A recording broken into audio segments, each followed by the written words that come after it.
Assalamualaikum warahmatullahi wabarakatuh. Alhamdulillah wassalatu wassalamu ala Rasulillah wa ala alihi wa ashabihi wa man wala ma ba'du. Kaum muslimin dan muslimat peserta grup Dirasat Islamiyah yang semoga senantiasa dirahmati Allah Subhanahu wa taala. Ayat yang menyatakan wala junaha alaikum fi ma aradtum bi min khidbatin nisa ini tidak boleh dipisahkan dari ayat sebelumnya. Walladzina yatawaffawna minkum wa yadharuna azwajan yatarabbasna bi anfusihinna arba'ata asyhurin wa asyra. Dan wanita-wanita yang ditinggal mati oleh suaminya, yatarabbasna, mereka wajib menunggu selama 4 bulan 10 hari. Nah, setelah ayat ini baru datang ayat wala junaha alaikum, tidak mengapa bila engkau menyampaikan ta'rid, sindiran.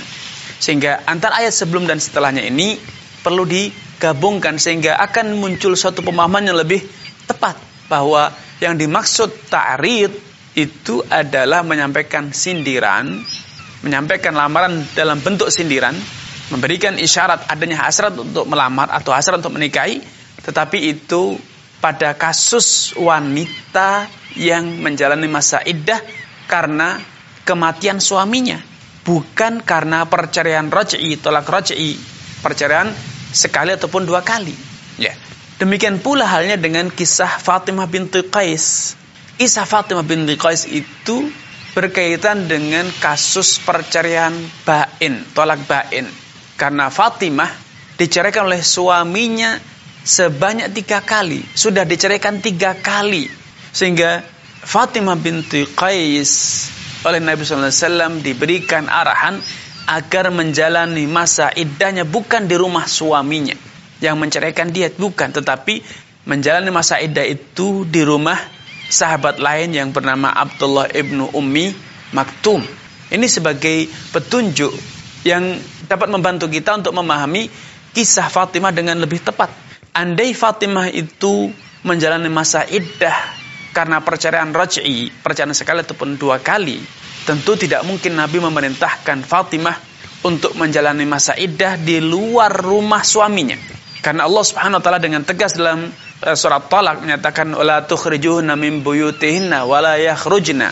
Janganlah kalian mengusir istrimu dari rumah-rumahnya. Dan mereka juga tidak boleh untuk keluar dari rumah tersebut. Karena apa? Karena salah satu hukum iddah raj'i, istri wajib menetap di rumah suami yang menceraikan dia dan tidak boleh keluar dengan alasan apapun, ya.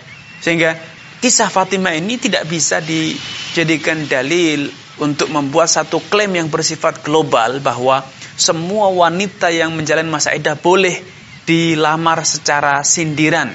Karena itu yang lebih tepat, wallahu ta'ala alam, adalah pendapat kedua bahwa wanita yang boleh dilamar dengan cara sindiran adalah wanita yang menjalani masa iddah atas kematian suaminya, karena tidak ada potensi untuk bisa rujuk.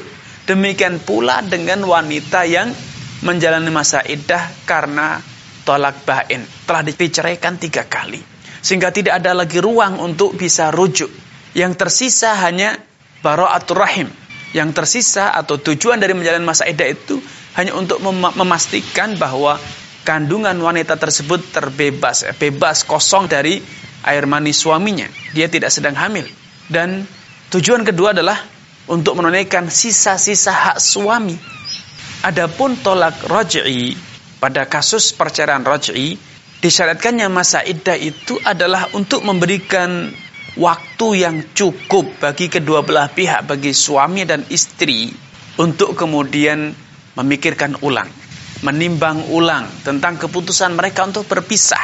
Sehingga secara teori atau secara ilustrasi, bagaikan wanita itu terikat dengan seutas tali, tetapi talinya sudah mulai rapuh. Bila tidak dibenahi, maka tali itu akan betul-betul terputus. Tapi status ikatan pernikahan itu masih melekat dengan wanita itu. Karena itu dalam ayatnya Allah mengatakan wa bu'ulatuhun, dan suami-suami mereka ahaqqu biraddihinna, lebih berhak untuk merujuk mereka dibanding orang lain. Kapan? Fi dzalika, selama masa iddah masih berlangsung. Dan wallahu ta'ala pendapat ini yang lebih tepat, sehingga tidak bisa digeneralisasikan, diglobalkan, namun harus dipisah, dipilah bahwa wanita yang boleh dilamar dengan sindiran itu hanya 2 jenis wanita.